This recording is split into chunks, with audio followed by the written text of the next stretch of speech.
World Series title. 15 years ago, You got your shot at baseball. You got hurt. Jimmy Morris put his dreams aside. Coach? Counselor? Don't report that, Esther. I never do. But sometimes, Hey, Coach, you want to throw? I'll throw a couple. Yeah, Dad, bring the heat. when you least expect it, Oh, my God! dreams come back to life. I threw today. How hard? Pretty hard.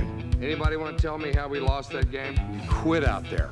I'm talking about having dreams. You don't have dreams, you don't have anything. You're the one who should be wanting something more. Last time I checked, scouts aren't looking for high school science teachers. We start winning, you try out again. You serious? Yeah. All right. To the district champion ours. Now it's your turn, Coach. It started as a simple bet. I promised to try out. It was this thing to get the kids to start playing. It became the most incredible true story Rule number one is arms slow down when they get up. in baseball history.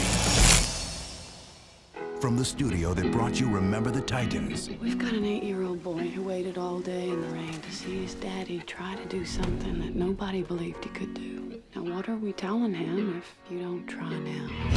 this spring, You bringing some kids? Besides your own? I'm here for me. For you. Jimmy, come on, you're up. Just a second. I'm not doing it.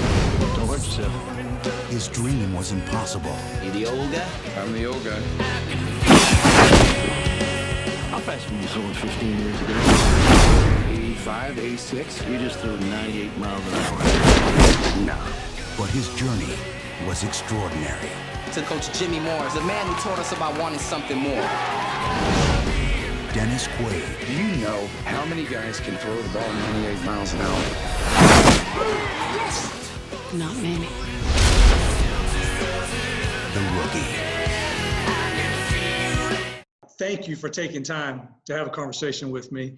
I am looking forward to the in-network companies that we have and others who will be a part of this conference meeting you. Now, I've only met you because I invited you to endorse my book that came out last year. I very much appreciate it. But I did that because you're a man who's been through a lot of hardship. And honestly, I don't know many people have had a movie made about their life. So you're one of my friends at the top of the pile because you got a movie made about your life, which is awesome. Well, thank you. Yeah. So some of these guys don't know your story.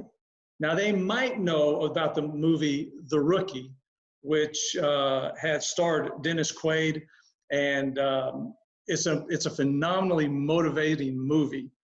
Tell us about that. How'd that come about? I had signed a contract to play in minor league ball to the behest of my kids. They were like, if we win, you try out again. I'm like, this is ridiculous. Even the doctor said I couldn't pitch again. And you never say never with God. And I've learned that. And you never challenge him.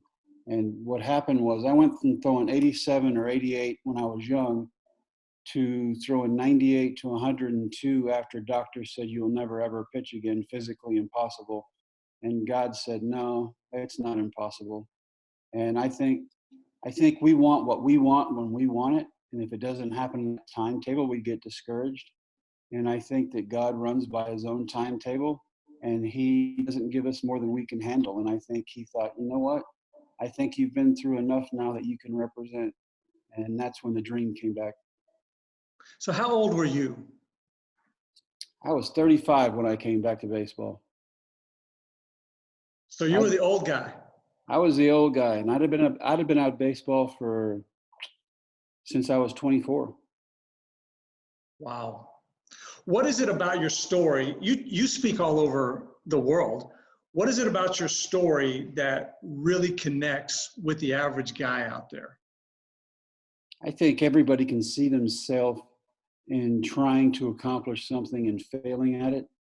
It's how we react to that and how we dust ourselves off and get up and try again that makes us who we are. And I think that being able to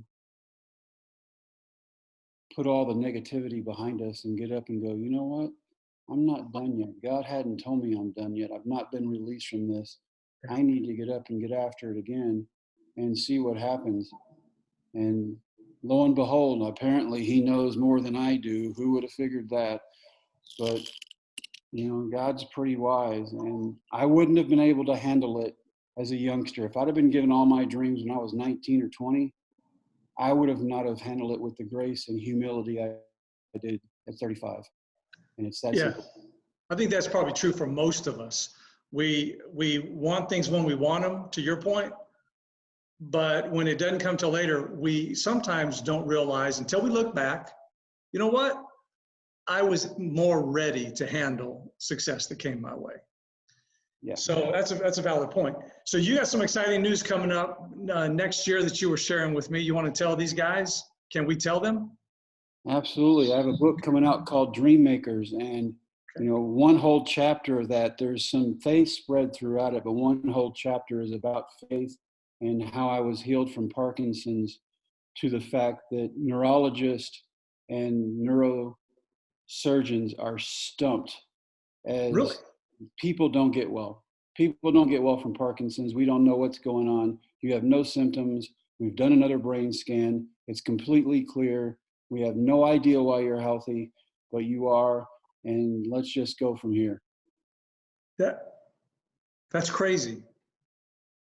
It is. And I think that I thought baseball was big, and I thought what God did through baseball was big. Yeah. This is even larger. And he's just like, you know what? Don't put any limits on me, man. I've got this under control.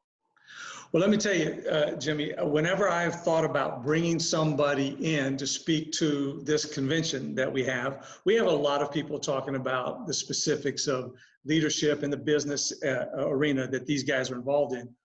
But I thought about you because a lot of the men that I have met and a lot of the women that I meet who are in these companies, they've gone through a lot of hardship, and we have such a positive network of people from all different backgrounds, people who are just continually move forward because everybody's actually working together, trying to make everybody else better.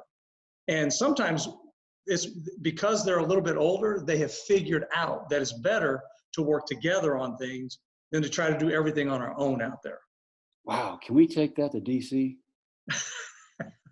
You can. Yeah, that's crazy.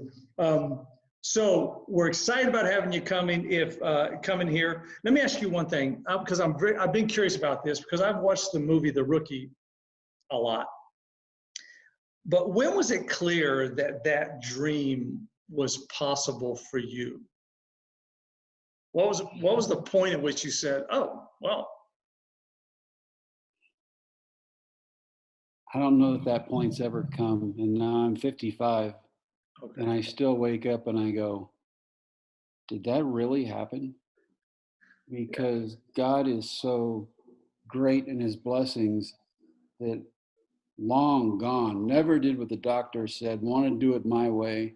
And then a group of high school kids who nobody believed in talked to coach who nobody believed in into doing something that I knew I couldn't do. And that's when God took over, and that's when it came back. I had no idea it would actually work until I stepped on to the mound of the ballpark in Arlington.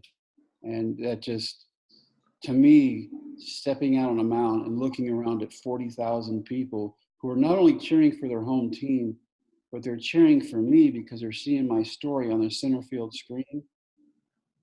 We need good, positive messages, and we need them abundantly. Yeah.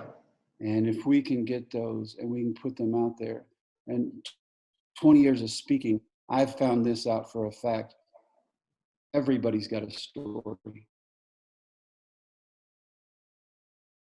Everybody may, and I've heard some stories that would curl my hair if I had any.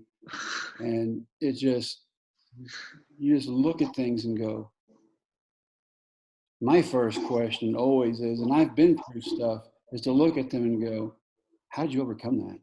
Yeah. And they said, well, I prayed and I got up after it and I got again. I surrounded myself with really good people. I had this Yeah. team around me that would not allow me to fail. And therefore, hence the book, surround yourself with the best to do the best. And if you surround yourself with people as smarter than you, you're going to have a winning team, because it's not just the guys on the field help you, it's the athletic trainers, it's the scorekeepers, it's the fans, it's the families, it's everybody who keeps that cohesiveness together and puts this team out there. And somehow we play together, even though we're from all different backgrounds. Yeah. Well, I love that you're going to be with us, Jim. And I love the fact that your message is, when you fall down, get back up. You've got to build in some tenacity. Surround yourself with people who are awesome and better than yourself, and who are not going to let you fail. That really describes the Soft Wash Systems community. And just keep going, because the only thing you can do that's worse of anything is just quit, give up, stop. And you're a guy that really symbolizes that for us. We're excited about you coming. I appreciate you taking time to do this interview, very much so. And I'm anxious for these guys to meet you. And so any parting words? Remember who you are and whose you are. That's it, man. All right. Hey, thank you very much. Absolutely, Dan. Thank you so much.